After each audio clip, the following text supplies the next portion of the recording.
The sun hung low in the sky, casting a warm golden hue over the quiet town of Fairview. It was the kind of place where neighbors greeted each other on the street, children played outside without worry, and the biggest excitement of the week was the local farmers market. For James Carter, this was exactly what he had been searching for. A place to leave behind his past and start anew. James had spent over a decade serving as a Navy SEAL, seeing the worst of humanity in war zones across the world. He had been deployed to the most dangerous places, where life and death balanced on a razor's edge. He had fought, survived, and carried the weight of those who hadn't.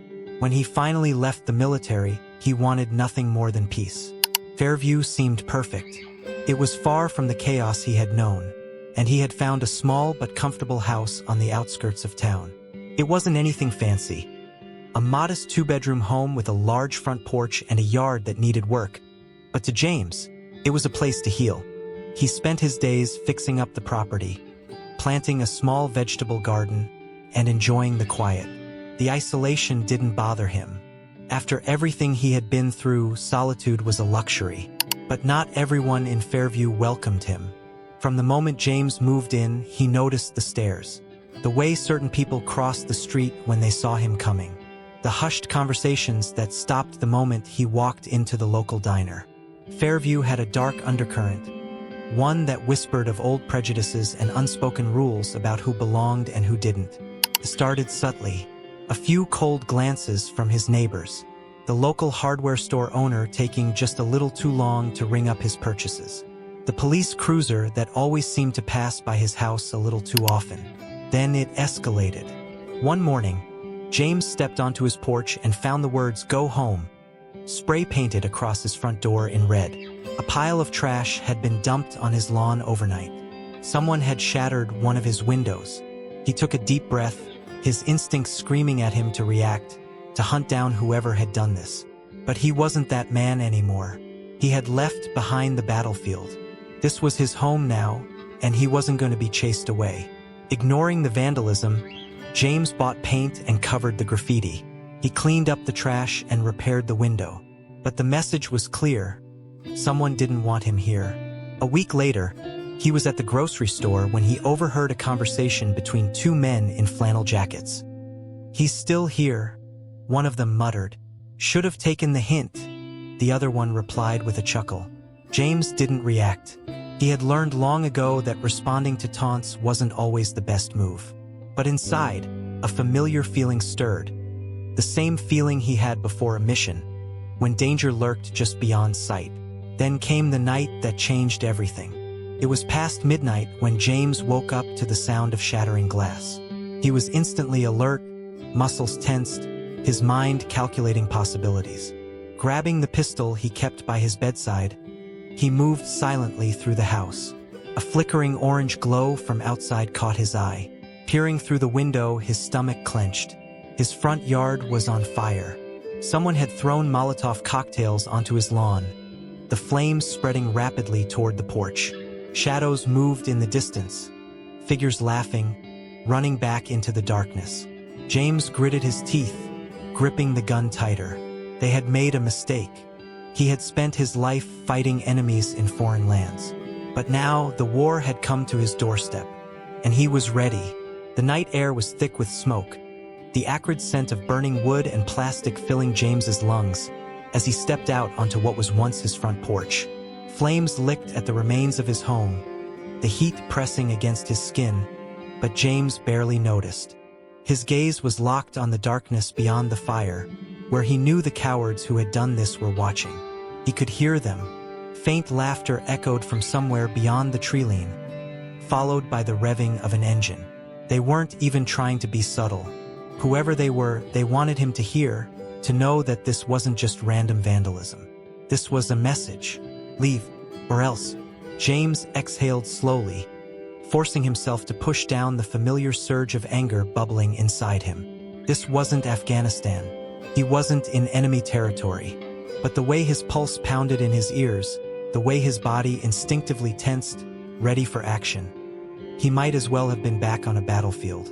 His home, the one place he had finally found peace, was gone. The fire department arrived minutes later, but there was little they could do. By the time the flames were extinguished, the house was nothing more than a charred skeleton of what it once was. The firefighters gave him sympathetic looks, but James barely registered them. The local sheriff, a burly man with a thick mustache and tired eyes, approached him with a clipboard. "We're gonna investigate," the sheriff said, though his tone carried little conviction. "Any idea who might have done this?" James looked at him, expression unreadable. He knew exactly who had done it. The same people who had left threats, who had vandalized his home, who had been waiting for him to give up and leave. But James Carter didn't run. Instead of answering, he turned away, surveying the ruins of his home. His few possessions were gone. His old military medals, his books, even his guitar, the only thing he had kept from his childhood. He clenched his fists. Somewhere in the back of his mind, he could still hear their laughter. They thought he was weak. They thought he was just another man they could intimidate, another victim who would pack his bags and disappear. They had no idea who they were dealing with. Miles away, in a dimly lit bar on the outskirts of town, a group of men sat around a table, drinking and laughing. The leader of the group, a burly man with a shaved head and a leather jacket, slammed his beer down on the table with a satisfied grin. "Well, that should do it," he chuckled. "Ain't no way that bastard's sticking around after tonight." The others nodded, raising their glasses in agreement. "He should have known his place," one of them sneered. "Fairview ain't for people like him." They had done what they set out to do. The black man who had dared to settle in their town, who had refused to leave despite the warnings, was now homeless. By morning, he'd be gone, tail between his legs, or so they thought. As the sun began to rise, James stood in front of the remains of his home, his arms crossed over his chest. He had spent the last few hours combing through the wreckage, salvaging what little he could. A few charred belongings, nothing significant, but the fire had ignited something inside him, something deep, something dangerous. He wasn't the man he used to be. He had spent years training, surviving, fighting. He had walked into the most dangerous situations imaginable and come out alive. And these men thought they could scare him away? A slow, grim smile spread across his face. They had made a terrible mistake. James Carter didn't go to the police. He didn't need to. The men who had destroyed his home had made a critical mistake. They had underestimated the wrong man. For years, James had operated in the shadows, carrying out missions that most people wouldn't dare to imagine. He had infiltrated terrorist hideouts, eliminated high-profile threats, and survived in the most hostile environments on Earth. His training wasn't just about fighting, it was about patience, strategy, and psychological warfare. And now, it was time to remind these men exactly what they were dealing with. James started with reconnaissance. He knew their leader, Travis "Bull" McAllister, a well-known local thug who had been running his gang unchecked for years. The police either feared him or were paid to look the other way. But James? He was neither afraid nor corruptible. Over the next 2 days, James watched them. He learned their habits, their schedules, their weaknesses. One of them, a wiry man named Rick, always left the bar alone late at night. Another, Jesse, liked to take the long way home on his motorcycle, cutting through an abandoned warehouse district. James didn't need weapons, he was the weapon. And one by one, they began to disappear.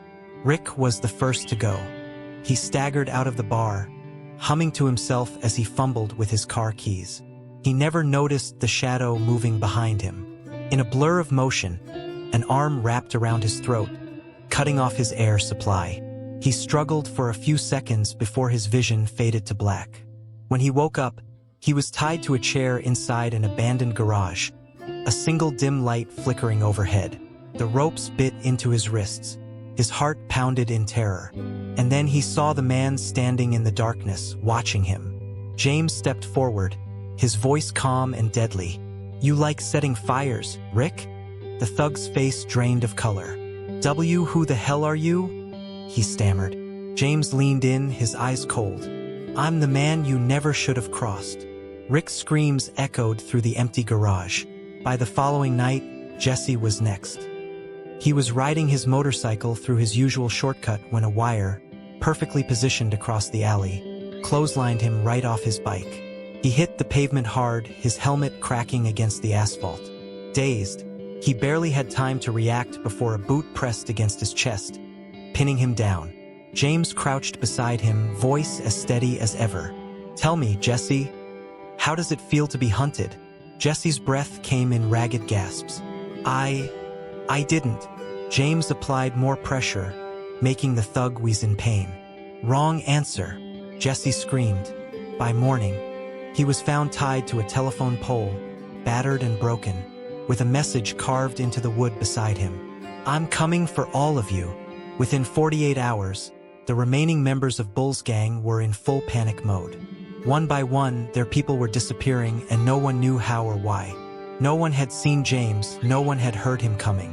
It was like he was a ghost, picking them off in the dead of night. The once arrogant group of thugs had become paranoid wrecks. They barely slept, jumping at every noise, clutching their guns as if they would help. But deep down, they knew the truth. There was no escaping what was coming. Travis "Bull" McAllister was not a man who scared easily. But as he sat in his hideout, gripping a cigar with shaking fingers, he couldn't deny the cold dread creeping up his spine. His men were vanishing. His control over the town was slipping. And the worst part? He had no idea who was behind it. Until he did. One of his remaining guys, a trembling, bloodied wreck of a man, came to him with a name. James Carter," he stammered. Bull frowned. "Who the hell is James Carter?" The thug swallowed hard and handed him a printed sheet of paper. Bull's eyes scanned the document. Then his blood ran cold. James Carter wasn't just some nobody. He was a former Navy SEAL. Not just any SEAL, one of the most lethal operatives to ever serve. The kind of man who had been sent into the worst war zones on Earth and always came back alive. And Bull had burned his house down. His hand trembled slightly as he put the paper down. He had made a grave mistake. And now it was too late to stop what was coming. The city was eerily quiet that night. Fear had swept through the streets and everyone knew why. One by one, Bull McAllister's men had been taken down, leaving only a handful left. Those who could flee had already done so. The rest were holed up in a dimly lit warehouse, armed to the teeth but terrified beyond words. They weren't just dealing with some angry man seeking revenge. They were being hunted by something far worse. And now it was time for the final reckoning. Bull sat in his office at the back of the warehouse, gripping a bottle of whiskey in one hand and a pistol in the other. His fingers twitched as he stared at the flickering light overhead. His men, those who were still loyal, stood around him, whispering among themselves, their nerves on edge. Then, the silence was shattered. The lights cut out. A deep, suffocating darkness engulfed the warehouse. "Stay sharp," Bull barked, but even his voice lacked its usual authority. Then the first scream came. A gunshot echoed through the building, followed by the unmistakable sound of a body hitting the ground. Then another, and another. Bull's breath hitched. The sounds were getting closer. Then silence. And then footsteps, measured, controlled, coming straight for him. Bull gripped his pistol tighter, pointing it at the door. Sweat dripped down his forehead as he swallowed hard. Then the door creaked open. James Carter stepped inside. His face was unreadable, his movements deliberate. He didn't speak. He didn't need to. His presence alone sent a chill down Bull's spine. Bull raised his gun, but before he could even pull the trigger, James moved. In a flash, he was on him, twisting the gun from Bull's grip and slamming him onto the desk. The impact sent whiskey bottles crashing to the floor. Bull gasped, his vision spinning as James pressed a forearm against his throat. "You thought you could destroy my home and walk away?" James' voice was ice. Bull struggled, wheezing. I didn't know who you were."